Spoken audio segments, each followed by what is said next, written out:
ಒಳಗಿನ ಕಣ್ಣನು ತೆರೆಸಿದೆಯೋ, ಗೀತೆಯ ಮರ್ಮವ ತಿಳಿಸಿದೆಯೋ. ಸಾಹಿತ್ಯ ನೋಡ್ದಲ್ಲೇ ಹಾಡ್ತಿರಲ್ವ?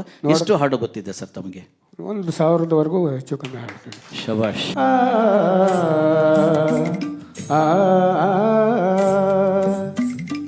ಪವಡಿಸು ಪರಮಾತ್ಮ. ಕುಮಾರಣ್ಣವರು ಪವಡಿಸು ಪರಮಾತ್ಮ ಆಡ್ತಾ ಇದ್ರು.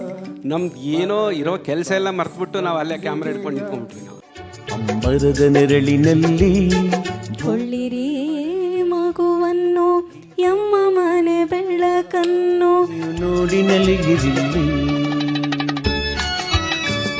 ಯಾವ ಜನ್ಮದ ಗೆಳೆಯೋ ಕಾಣೆನು.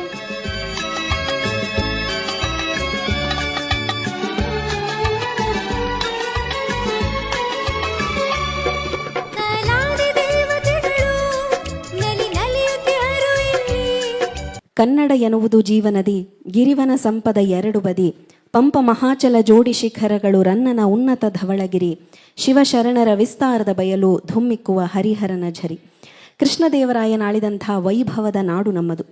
ಕಮನೀಯ ಕಲೆಗಳ ಬೀಡು ನಮ್ಮದು. ಕಲ್ಲು ಸಕ್ಕರೆಯಷ್ಟೇ ಸಿಹಿಯಾದ ಭಾಷೆ ನಮ್ಮದು. ಇಂಥ ಸಿರಿಗನ್ನಡದ ನಾಡಿನಲ್ಲಿ, ಗಂಧದ ಬೀಡಿನಲ್ಲಿ ನಾವಿದ್ದೇವೆ. ಕನ್ನಡದ ಮನಸ್ಸುಗಳೆಲ್ಲ ಒಂದಾಗಿ ಕನ್ನಡವನ್ನು ಪ್ರೀತಿಯಿಂದ ಸಂಭ್ರಮಿಸುವಂಥ ಕಲಾಭೂಮಿಯ ರಾಜ್ಯೋತ್ಸವ ಕಾರ್ಯಕ್ರಮಕ್ಕೆ ಆಗಮಿಸಿರುವಂಥ ಎಲ್ಲ ಬಂಧುಗಳಿಗೂ ಅತ್ಯಂತ ಆದರದ ಆತ್ಮೀಯವಾದಂಥ ಸ್ವಾಗತ, ಸುಸ್ವಾಗತ. ನಮ್ಮೆಲ್ಲರನ್ನ ಒಟ್ಟುಗೂಡಿಸಿ ಇಂಥದ್ದೊಂದು ಕಾರ್ಯಕ್ರಮವನ್ನು ಆಯೋಜನೆ ಮಾಡಿರುವಂಥ ಕಲಾಭೂಮಿಯ ನಾವಿಕ, ಸಿರಿಕಂಠದ ಗಾಯಕ, ಸಹೃದಯಿ ಸಂಘಟಕ, ದೃಶ್ಯ ಕರೋಕೆ ಬ್ರಹ್ಮ ಆಗಿರುವಂಥ ಶ್ರೀಯುತ ಅರವಿಂದ್ ಸತೀಶ್ ಅವರಿಗೂ ಕೂಡ ಅಭಿನಂದನೆಗಳನ್ನು ತಿಳಿಸೋಣ. ಸಹನಾ ರಾಕೇಶ್ ಅವರ ದನಿಯಲ್ಲಿ ಬುದ್ಧಿಮಾತ ಕೇಳಿ ಚಿತ್ರ ಒಲವು ಮೂಡಿದಾಗ, ಸಾಹಿತ್ಯ ಚಿ ಉದಯ್ ಶಂಕರ್, ಸಂಗೀತ ರಾಜನಾಗೇಂದ್ರ, ಮೂಲ ಗಾಯಕಿ ಎಸ್ ಜಾನಕಿ. ಕೇಳೋಣ ವಿದುಷಿ ಶ್ರೀಮತಿ ಸಹನಾ ರಾಕೇಶ್ ಅವರ ದನಿಯಲ್ಲಿ ಬುದ್ಧಿಮಾತ ಕೇಳಿ. ನಾನು ಸಹನಾ ರಾಕೇಶ್, ಕತ್ತರಿಕುಪ್ಪೆಯಿಂದ ಬಂದಿದ್ದೇನೆ.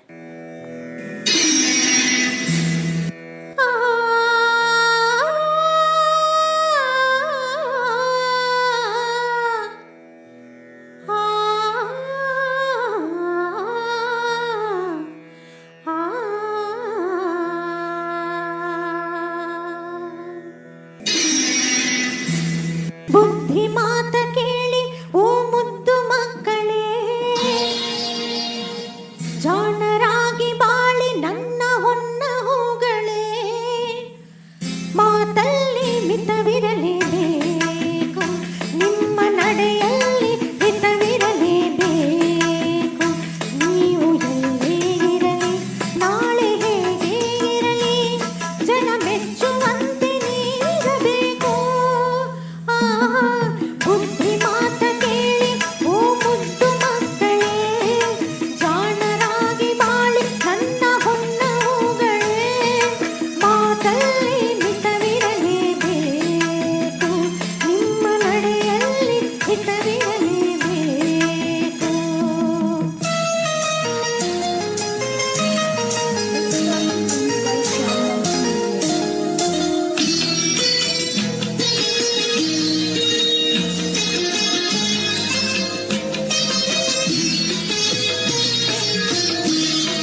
ಸಹನಾ ಆಂಟಿ ಅಷ್ಟು ಸ್ವೀಟಾಗಿ ಬುದ್ಧಿ ಮಾತು ಕೇಳಿ ಅಂದರೆ ಯಾರು ಕೇಳಲ್ಲ, ಎಲ್ಲರೂ ಕೇಳ್ತಾರೆ.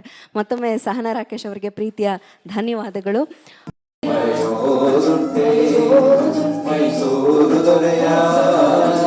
ಶ್ರೀನಾಥ್ ಬಳಿ ಕೃಷ್ಣರಾಜ ಒಡೆಯ